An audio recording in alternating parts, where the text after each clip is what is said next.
നീ മനമേ,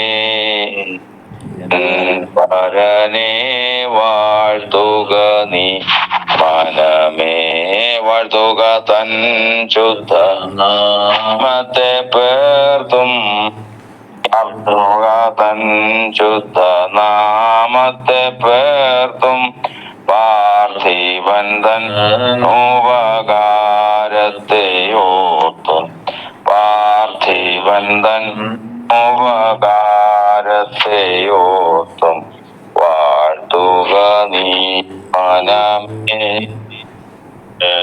പരനെ വാഴ്ത്തുക നീ മനമേ, വാഴ്ത്തുക നീ മനമേ, എൻ പരനെ വാഴ്ത്തുക നീ മനമേ.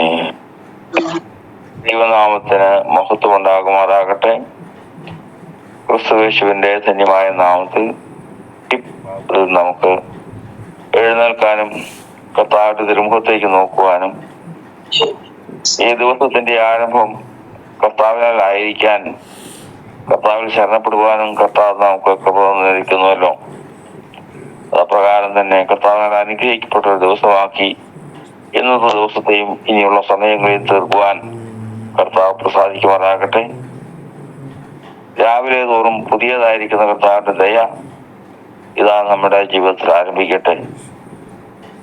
പകൽ സമയത്ത് അവൻ ദയ കൽപ്പിക്കും, രാത്രി കാലത്ത് ഞാൻ അവനെ പാട്ട് പാടിക്കൊണ്ടിരിക്കും എന്നുള്ള ദൈവത്തിന്റെ വചനപ്രകാരം ഇതാ കർത്താവിന്റെ ദയ നമുക്ക് പ്രാപിപ്പാൻ കർത്താവ് ഇടവരുത്തുമാറാകട്ടെ. നിശ്ചയമായിട്ടും അവൻ തന്റെ ദയ അത്ഭുതകരമായിട്ട് കാണിക്കുന്നു എന്ന് വചനത്തിലുള്ളതുപോലെ നീ പ്രഭാതം മുതൽ കർത്താവിന്റെ അത്ഭുതം എന്തെന്ന് ജീവിതത്തിൽ അനുഭവിച്ചറിയുവാൻ കർത്താവ് നമ്മെ വിളിച്ചിരിക്കുമ്പോൾ അപ്രകാരം തന്നെ കർത്താവിന്റെ പ്രവൃത്തി ഓരോന്നോരോന്നായി നമ്മൾ അനുഭവിച്ച് അതിന്റെ ഓർമ്മയിൽ കർത്താവിനെ സ്തുതിക്കാൻ കർത്താവിന്റെ ആത്മാവ് നമ്മെ സഹായിക്കുമാറാകട്ടെ.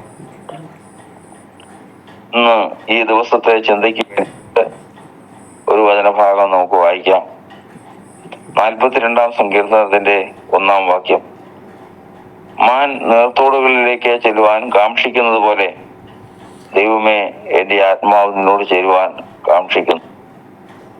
എന്റെ ആത്മാവ് ദൈവത്തിനായി, ജീവനുള്ള ദൈവത്തിനായി തന്നെ ദാഹിക്കുന്നു. ഞാൻ എപ്പോൾ ദൈവസന്നിധിയിൽ ചെല്ലുവാൻ ഇടയാകും? കർത്താവിന് സ്തോത്രം. നിന്റെ ദൈവം എവിടെയെന്ന് അവർ എന്നോട് നിത്യം പറയുന്നത് കൊണ്ട് എന്റെ കണ്ണുനീർ രാവും പകലും എന്റെ ആഹാരമായി തീർന്നിരിക്കുന്നു. നാം ഇവിടെ വായിച്ചു കേട്ട വചനഭാഗം ഒരു മനുഷ്യന്റെ ആത്മാവ്, അതായത് മൃഗങ്ങൾക്കില്ലാത്തതും മനുഷ്യന് മാത്രം ദൈവം സൃഷ്ടിച്ചു കൊടുത്തിട്ടുള്ളതുമായ ഒന്നാണ് ആത്മാവ്. ആ ആത്മാവ് ജീവനുള്ള ദൈവത്തോട് ചേരുവാൻ കാക്ഷിക്കുകയാണ്. എങ്ങനെ? ഒരു മാൻ വെള്ളത്തിനായി ദാഹിച്ച് നേർത്തോടിലേക്ക് ചെല്ലുവാൻ കാക്ഷിക്കുന്നത് പോലെ ഇവന് ദാഹിക്കുമെന്നും ദൈവം സൃഷ്ടിച്ചിട്ടുള്ള മനുഷ്യന് പുറമേയുള്ള മനുഷ്യന്റെ ദാഹമല്ല, അവന്റെ അകമേയുള്ള ആത്മാവിന് ദാഹം ഉണ്ടാകുമെന്നും അങ്ങനെ ദാഹിക്കുമ്പോൾ അവൻ നേർത്തോടിന്റെ അരികെ വരുമെന്നും സിംഹങ്ങൾക്കറിയാം. സിംഹങ്ങൾ ഏറ്റവും കൂടുതൽ ശ്രദ്ധിച്ച് പതിയിരിക്കുന്ന ഇടമാണ് നേർത്തോടിന്റെ അരികെയുള്ള സ്ഥലങ്ങൾ. കാരണം പാവപ്പെട്ട മൃഗങ്ങൾ വെള്ളത്തിനായി അന്വേഷിച്ച് ആ നീർത്തോട്ടിന്റെ അരികെ വന്ന് തങ്ങളുടെ ദാഹം തീർക്കുന്ന സമയം അവയെ പിടിക്കാനും കൊല്ലുവാനും ആഹാരമാക്കുവാനും അറിയുന്നത് കൊണ്ട് അവർ ഏറ്റവും ശ്രദ്ധയോടെ മാത്രമേ ഈ വെള്ളത്തിന് ആ തീരത്ത് ആ നീർത്തോടിന്റെ അരികെ വരാറുള്ളൂ. കാരണം അവിടെ അപകടമുണ്ടെന്ന് ബുദ്ധിയുള്ള മൃഗങ്ങൾക്കറിയാം. അതുകൊണ്ട് ഏത് ശബ്ദം കേട്ടാലും ഉടനെ തന്നെ തങ്ങളെ രക്ഷിക്കാൻ തക്കവണ്ണം പ്രവർത്തിക്കാൻ അവ ഒരുങ്ങിയിരിക്കും. അതുപോലെയാണ് ദാഹം തീർക്കാനായി വരുന്ന ദൈവത്തിന്റെ ജനത്തിന്റെ അല്ലെങ്കിൽ മനുഷ്യന്റെ അവസ്ഥ. എന്നിൽ വിശ്വസിക്കുന്നവന് ഒരു നാളും ദാഹിക്കുകയില്ല, എന്റെ അടുക്കൽ വരുന്നവന് വിശക്കുകയില്ല എന്നാണ് ദൈവത്തിന്റെ വചനം പറയുന്നത്. കർത്താവിന്റെ അടുക്കൽ വരണം, വിശ്വസിക്കണം.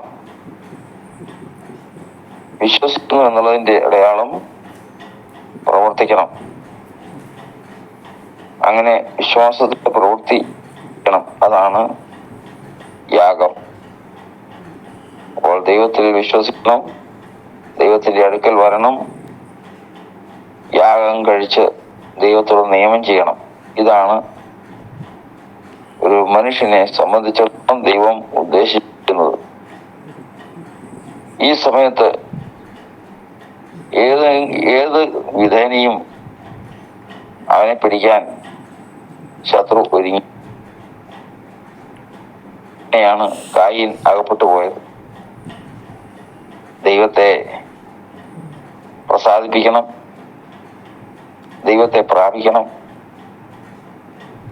മാൻ വെള്ളം കുടിക്കാനായി നേർത്തോട്ടിലേക്ക് അതുപോലെ തന്നെ ദൈവത്തെ പ്രസാദിപ്പിച്ച ദൈവത്തിൽ നിന്ന് അനുഗ്രഹം പ്രാപിപ്പാൻ ഒരാരാധനയ്ക്കായിട്ട് കായീൻ അടുത്തു വന്നു, ആബേലും അടുത്തു വന്നു. എന്നാൽ അവിടെ കായീൻ ആ നീർത്തോടിന്റെ അരികെ പതിയിരുന്ന സിംഹത്തിന് ഇരയായി തീർന്നു. ഹാബേലോ ബുദ്ധിപൂർവം ആരാധനയിൽ ബുദ്ധി കാണിച്ച് ബുദ്ധിയുള്ള ആരാധനയായി പ്രവർത്തിച്ച് ദുഷ്ടന്റെ കയ്യിൽ നിന്ന് രക്ഷപ്പെട്ട് ദൈവത്തിൻ്റെതായി സ്തോത്രം. ഇത് കായീന്റെയും ഹാബേലിന്റെയും കാര്യം മാത്രമല്ല, ലോകത്തിൽ മനുഷ്യനായി ജനിച്ചുള്ള ഏത് വിധവും ദൈവത്തെ പ്രസാദിപ്പാനും ദൈവത്തിന്റെ അടുക്കൽ വരാനും മാൻ നേത്തോടിന്റെ അരിയിലേക്ക് എത്തുന്നതുപോലെ ആരാധനയ്ക്കായിട്ടും പ്രാർത്ഥനയ്ക്കായിട്ടും കൂട്ടായ്മയ്ക്കായിട്ടും വരുമ്പോൾ അവിടെ ശത്രു പതിയിരിപ്പുണ്ട് എന്ന് കണക്ക് കൂട്ടി തങ്ങളുടെ ഇടയിൽ തങ്ങളുടെ വിശ്വസ്തനായ സിദ്ധതാവിൽ ആശ്രയിച്ച് ഭയം പ്രാപിക്കുന്ന ഒരുവൻ അതിൽ നിന്ന് രക്ഷപ്പെടും. അല്ലാത്തതൊക്കെയും അതിൽ നമ്മൾ ഈ പ്രഭാതത്തിൽ ഈ നീർത്തോടിന്റെ അരിയിലേക്ക് കടന്നു വരികയാണ്. ഒരു സംശയവും വേണ്ട, നിശ്ചയമായിട്ടും നമ്മുടെ പ്രാർത്ഥനയും ആരാധനയും ബുദ്ധിയുള്ളത് തന്നെ ആയിരുന്നില്ല എങ്കിൽ ശത്രു പതിയിരിക്കുന്നുണ്ട് എന്ന് മനസ്സിലാക്കി കർത്താവിൽ നാം ആശ വെച്ച് ആശ്രയിച്ച് കർത്താവിന്റെ കരത്തിൽ തന്നെ ആയിരുന്ന് ബുദ്ധിയുള്ള ആരാധനയായി ഹാബേൽ കഴിച്ചതുപോലെ മശിഹായെ കുറിച്ചുള്ള കർത്താവ് യേശുവിനെ കുറിച്ചുള്ള അവന്റെ കാൽവരി യാഗത്തെ കുറിച്ചുള്ള അറിവിലും അതിലുള്ള ആശ്രയത്തിലും അതിലുള്ള പ്രത്യാശയിലും തന്നെ മുറുകെ പിടിച്ചുകൊണ്ട് ഈ നീർത്തോടിൽ നിന്ന് കുടിക്കാനും അതിൽ കൂടി നിത്യജീവനെ പ്രാപിപ്പാനും നമുക്ക് വെച്ചിരിക്കുന്ന വ്യവസ്ഥ നമുക്ക് പ്രാപിപ്പാൻ കഴിയും. കയ്യിൽ ആകപ്പെട്ടു പോകാതെ വണ്ണം നിഷ്കളങ്ക ഹൃദയത്തോടെ നിർമ്മല ഹൃദയത്തോടെ അനേക ദൈവം കണ്ടിട്ടുള്ള മാനുകൾ വെള്ളം കുടിച്ച് ദാഹം തീർത്ത് തൃപ്തരായി ഇടയന്റെ പിന്നാലെ പോയതുപോലെ നമുക്കും കർത്താവിന്റെ സന്നിധി സ്വസ്ഥമായി നിന്ന് ദൈവത്തിൽ നിന്ന് സാക്ഷ്യം പ്രാപിച്ച് ഇനിയുള്ള ജീവിതം ദൈവത്താൽ സംരക്ഷിക്കപ്പെട്ട് മുമ്പോട്ട് പോകുവാൻ ദൈവം പ്രസാദിച്ച പ്രാർത്ഥനയായി തീർപ്പാൻ ഒരു ജീവിതമായി തീരാൻ തക്കണം കർത്താവ് നമ്മെ സഹായിക്കുമാറാകട്ടെ. ഈ പ്രഭാതത്തിൽ ഈ നീർത്തോടിന്റെ അരികെ നാം കടന്നു വന്നിരിക്കും. നമ്മെ അവരുടെ കരം നമ്മോടൊപ്പം ഇരിക്കട്ടെ. ആശ്വാസത്തിന്റെ കരമായി തന്നെ ആ കരം നമ്മെ വഴി നടത്തേണ്ടതിന് വേണ്ടി വിവരങ്ങളിലേക്ക് നമുക്ക് ഏൽപ്പിച്ച് പ്രാർത്ഥിക്കും. അവന് സ്തോത്രം. അവന്റെ കരം വിട്ടുപിരിയാതെ നമ്മോട് ഇരിപ്പാൻ നമുക്ക് ശ്രദ്ധയോടെ പ്രാർത്ഥിക്കാം. ഹല്ലേലൂയ. ആശ്വാസത്തിൻ ഉറവിടമാം ക്രിസ്തു നിന്നെ വിളിച്ചിടുന്നു, നിന്നെ വിളിച്ചിടുന്നു.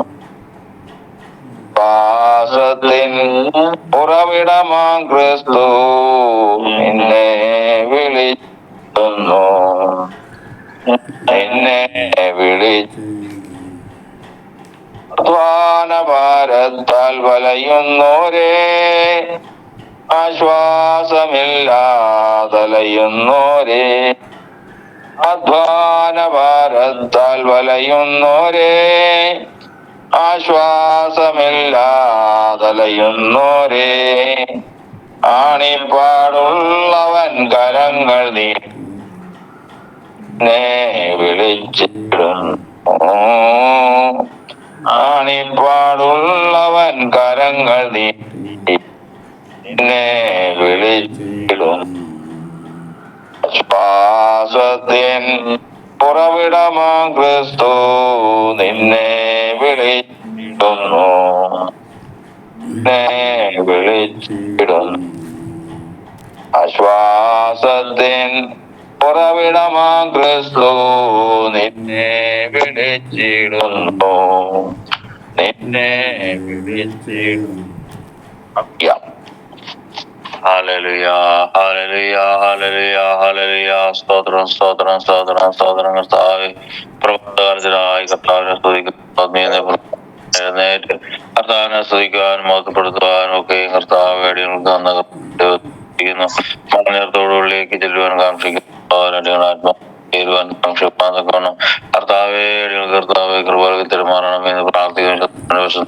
കർത്താവ് പിടിപ്പിക്കണമേ, പരമാർത്ഥത്തോടെ കർത്താവിനടുത്ത് വരുവാൻ ദൈവമേ, ജീവനത്തിന് നദികളെ കർത്താവെ ദൈവമേ അടിയങ്ങൾ കുടിക്കുവാൻ, ജീവനത്തിന് നദികൾ ഒഴുകുവാൻ ഒക്കെയും അടിയങ്ങൾ കർത്താവെ കൃപകൾക്ക് ണമേ എന്ന് പ്രാർത്ഥിക്കുന്ന കർത്താവെ.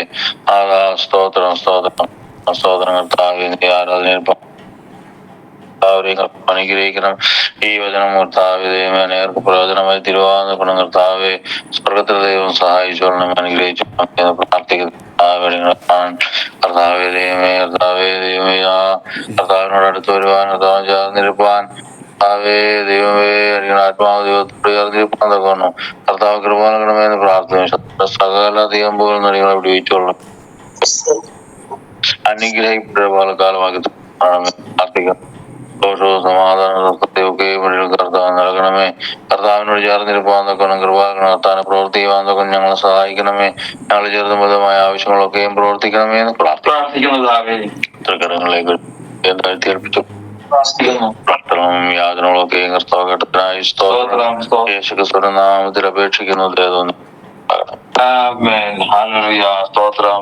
നമ്മുടെ കർത്താവും പ്രിയരക്ഷിതാവുമായ യേശുക്രിസ്തുവിന്റെ കൃപയും സമാധാനവും നമ്മേവരോടും എന്നാളും ഉണ്ടായിരിക്കുമാറാകട്ടെ.